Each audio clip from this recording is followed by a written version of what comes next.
I want to thank the CSL music team and Gary Lynn Floyd for the music today, and Bill Jones for reading. This is the third week of our 5-week series on Happier Now by Natalie Kogan. And each week is an independent message, but of course I hope that you can watch all 5 weeks. One of the wonderful things about Facebook and YouTube services is you can always catch up. In the first 2 parts of our series, we focused on a journey to happiness, the trap we create for ourselves when we say, I'll be happy when. And also learning to be okay when we're not okay. This week, we start the 3 weeks of investigating how we can learn to anchor ourselves in happiness. And today we're concentrating on recognizing that happiness is a skill, and sometimes it involves our acceptance of what is happening.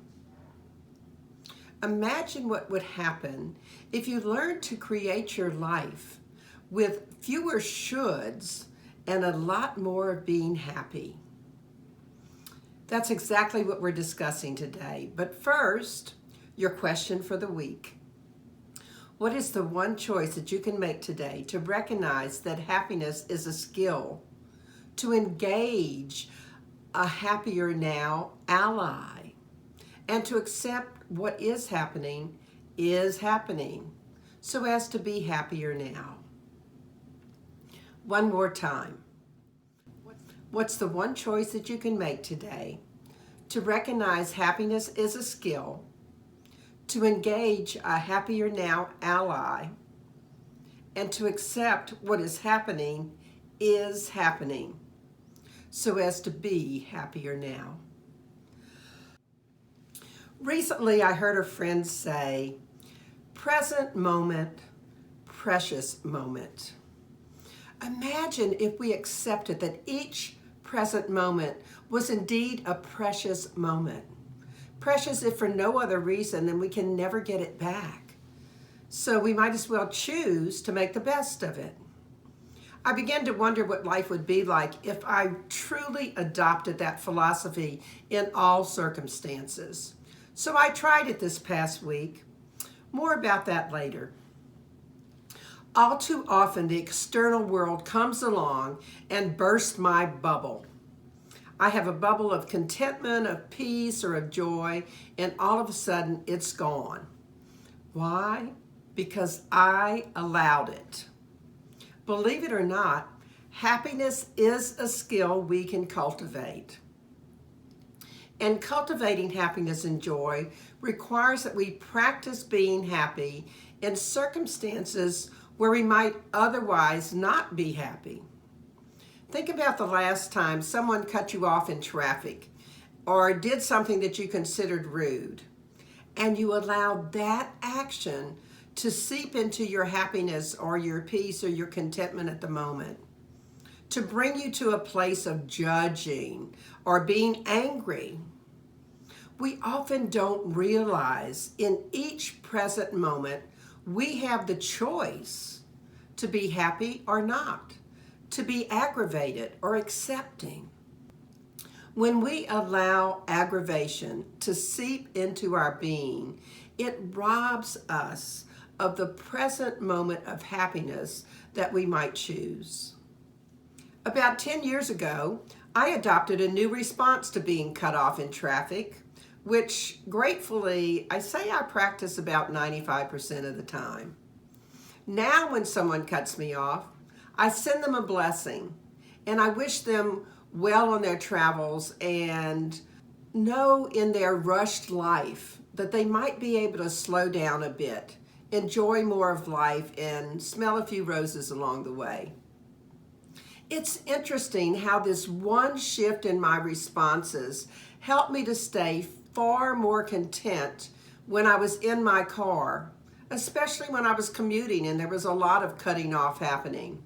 So it resulted in my being happier in those moments. Natalie Kogan talks about the 5 key components in cultivating the skills to be happy, to being able to anchor ourselves in that happiness. And this is what they are. acceptance, gratitude, intentional kindness, the bigger why, and self-care. These are the skills that we're going to be addressing over this next 3-week part of our Happier Now series. And today's lesson includes acceptance. Natalie writes this about acceptance. Acceptance of our situation and feelings, especially when they're difficult, allows us the clarity to make better decisions about how to move through them. It also helps us feel more peaceful because we don't waste emotional energy fighting how we feel. Instead, we develop confidence in our resilience and ability to get through challenges. I've witnessed that humans are amazingly resilient. Think of the last time that you were facing something that you thought was going to be very difficult, and you actually made it through it. Perhaps it was more difficult or less difficult than you imagined, but you made it through that storm. Each of us have been given a huge amount of wisdom to deal with the difficulties of our lives. Yet, rather than recognizing our own strength and ability to overcome difficulties, we often go down the path of worry, fear, suffering. In college, I lived with a wonderful older couple, Frances and Harry Michel, and they taught me skills that allow me to be happier in the moment. I was a great worrier. Tests, grades, money, work. I could always find something on my plate to worry about. Harry was very perceptive and knew my moods. He allowed me to talk and deal with whatever it was I was feeling. And then typically he imparted this phrase of wisdom to me. Most of your real problems never happen. What a gift those words have been to me throughout my life. In Spiritual Awareness, Ernest Holmes wrote, "It is written that heaven's day is not limited by time, but is eternally present. It is this day in which we live. Therefore, we should accept happiness as our divine birthright today." If there is a situation in your life that seems to consistently come up and drag you down, perhaps it's time for you to make a shift around your thinking about that situation so that you can stay happier when it does happen. Perhaps it's time to accept happiness as your divine birthright. That's what I did in the traffic situation that seemed to plague me every day on my way to work. I'm happier now that I'm embracing a different way to cope and appreciate the present moment as a precious one. It's sometimes easy for me to make excuses for myself or to put things important to me on the back burner as I work through the day, doing things for the community or for other people. And I learn for myself when I feel accountable to someone or when someone who I know cares about me checks in on how I'm doing on something I want to accomplish personally, that I'm far more likely to take the time for myself to do that particular task. I suspect that's why Kogan suggests engaging a Happier Now ally. Support is a big part of being able to change our habits. So if we want to actually learn some ways to anchor our happiness, sometimes it's helpful to have an ally. We actually have two support systems, the visible one and the invisible one. Let's start with the visible one. Ask someone you trust to be your partner as you move through these next few weeks and adopt some new ways to anchor yourself in happiness. Having a partner might actually help you stay in touch with your new practices, and who knows, you might actually be able to help someone else learn about the art of being happy as well. Now the invisible support ally. A lot of us are getting the COVID vaccine these days, hoping to protect ourselves from the huge impact that that disease could bring into our lives. Believe it or not, you have an invisible support ally that can be just as powerful as the vaccine. It's your emotional immune system. Some people call it faith. Some people call it gusto. Basically, it's that part of you that knows whatever you are facing, you can make it through it. It's that still inner voice within you that tells you how capable you are of handling situations, that send messages to you of your capabilities rather than those messages that you sometimes hear in your head that knock you down. That voice of spirit is the essence of who you are. And the voice that tries to bring you unhappiness into your life, that is absolutely not the truth. In March 2002, the Science of Mind magazine quoted Ernest Holmes. If we would bring happiness to those around us, we must first become happy ourselves. But before we become happy, something has to happen to us that causes us to know that God is right where we are, that good is the final power in the universe, and that love is an all-conquering force. We have a huge amount of inner strength and resilience, yet we often allow our internal critic to speak so loudly to us that all we can hear is that we might fail. Imagine living knowing that God is right where you are, that good is the final power in the universe, and that love is an all-conquering force.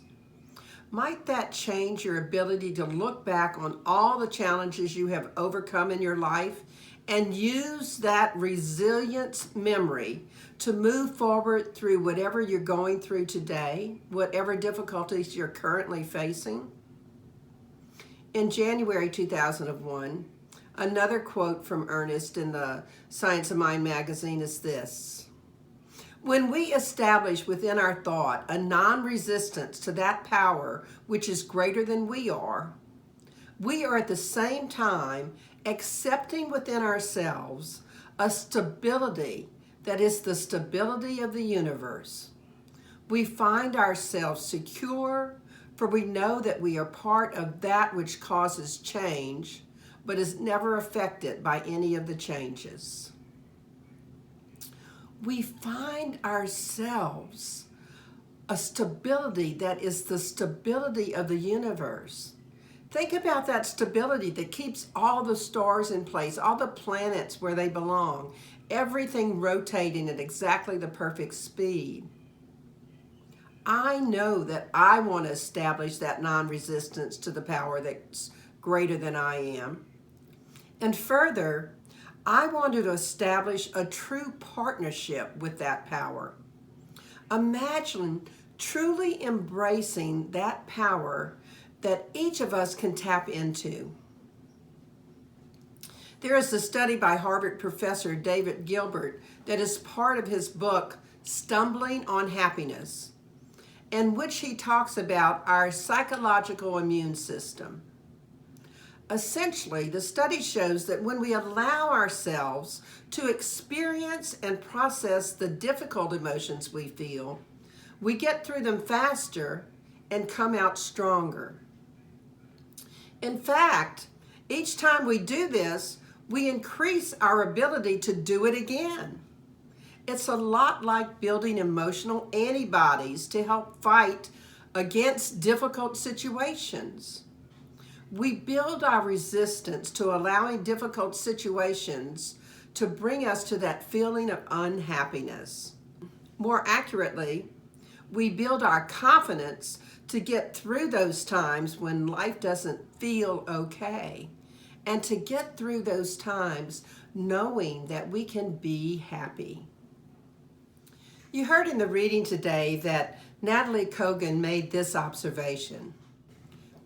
When we practice acceptance, we transcend our feelings about the situation so we can witness it clearly. By doing this, we gain the ability to choose how to act rather than simply react. Perhaps just for a moment, you might think of a situation that you have been resisting in some way. Beating yourself up about your looks or your weight. Upset with a friend who doesn't seem to stay in touch as much as you would prefer. A coworker who always seems to take credit for a group effort. Pick the first thing that comes to mind. What if you chose to accept that situation just as it is? Chose to let go of your resistance and your judgment or your frustration about it and just accept it. Accept it as what it is. How might you feel then? I know some of you have heard me ask this question before. What's the difference between reaction and creation? If you look at the words, the difference is that in creation, you see first. That's a powerful message. You can choose how to act.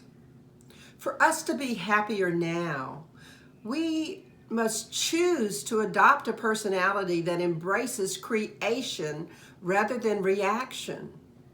For happiness to become a skill, it's essential that we learn to remove ourselves from what Natalie calls the valley of suffering.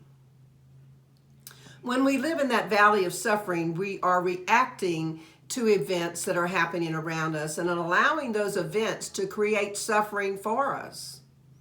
Often in life, we create a story about how things should be.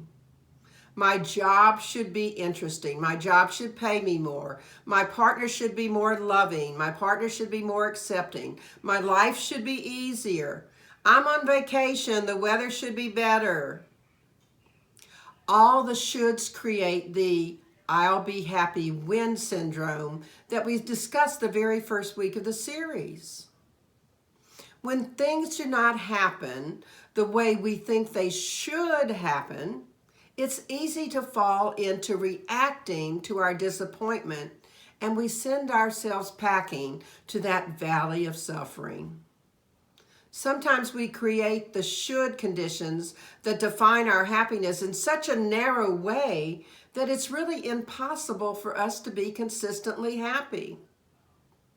Kogan talks about how we might leave that valley of suffering. Seeing something clearly and accepting it does not mean never changing it.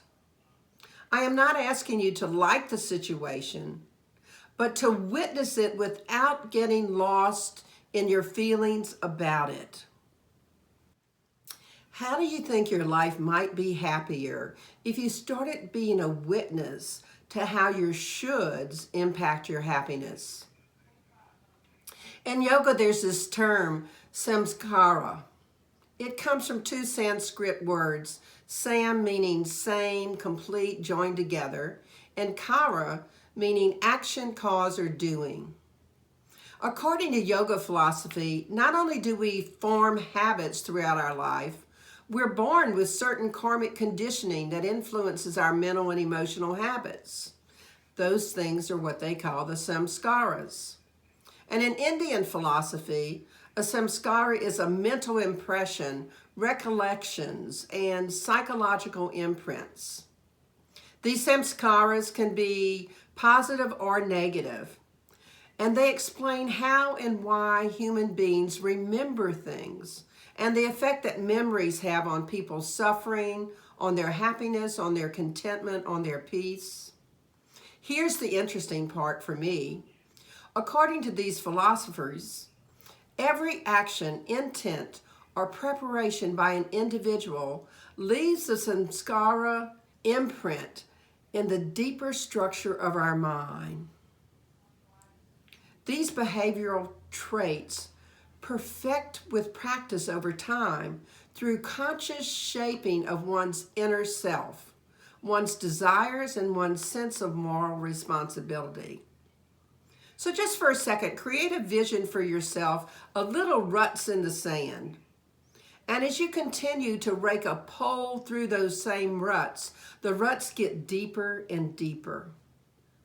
Imagine your samskaras being these ruts in your mind. The actions that you repeat make those particular samskaras deeper, and those that you ignore stay as they were. Wouldn't you want to work on deepening those actions and behaviors that are the ones that bring about your happiness? And not only does repeating the positive actions make it more ingrained in you, you're building resilience that we talked about earlier. In Course in Miracles, we read this: whatever you accept into your mind has reality for you. It is your acceptance of it that makes it real. I wonder what it is that you want to make real for yourself, the happiness or the suffering. I know that I want to build those anchors that bring about happiness, not the shoulds that send me to that valley of suffering. I promised you earlier that I would get back to the results of my living in the present moment, precious moment philosophy of life. While I wasn't 100% successful, some moments did not feel so precious. What I did find myself doing was looking more at situations from the scientific observer view and not getting involved in the drama of family situations and other situations, just being clear about the boundaries and moving forward from there. And yes, I was happier. I tend to be a fairly happy person anyway, and the present moment, precious moment philosophy increased my ability to stay out of the valley of suffering. In the reading today, we learned this about acceptance. It allows us the chance to make an intentional choice about how to approach something that we can't avoid. It's empowering to decide to be in the driver's seat, to have that choice. In other words, it provides us that opportunity to see first, to live in creation rather than in reaction. This is our third week of the series. You might remember that the first week I emphasized that happiness is not a reward earned for achieving something. And the second week we talked about fear being something that we learn to put into perspective so that it becomes manageable. I think the sentence that is important for this week is, I leave the valley of suffering knowing the present moment is a precious moment. Why not give yourself that gift of removing yourself from the valley of suffering and living in the present moment, which is indeed precious? When we do that, we absolutely are happier now.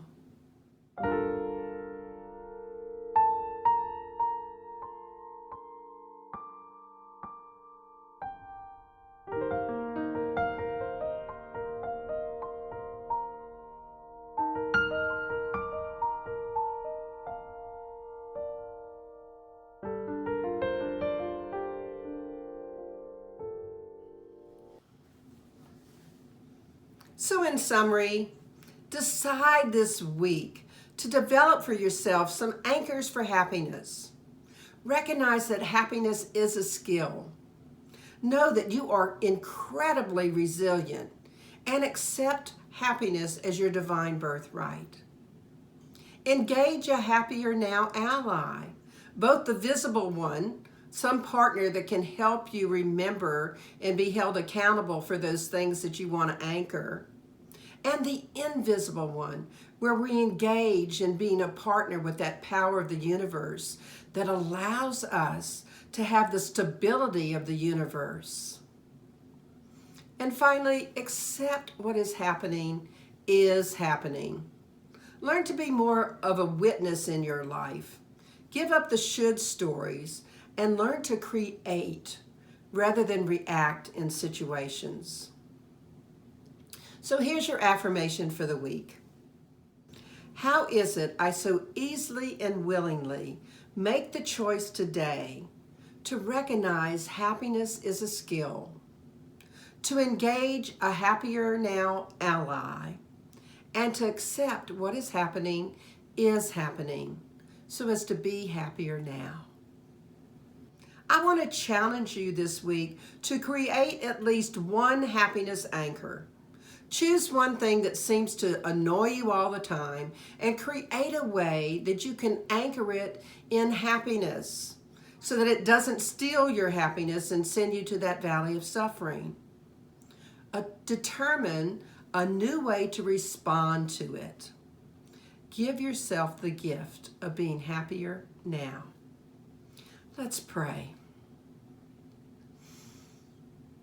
So we just anchor ourselves in that divine beingness, in the power of the divine, in the stability of the universe, in that love that is an all-conquering force. And we connect with that. What I know to be the truth is that each of us have the ability to create our life rather than to react to whatever's happening in our lives. We can choose to be the observer of things that come in and want to steal our happiness and define how we're going to be resilient in that moment.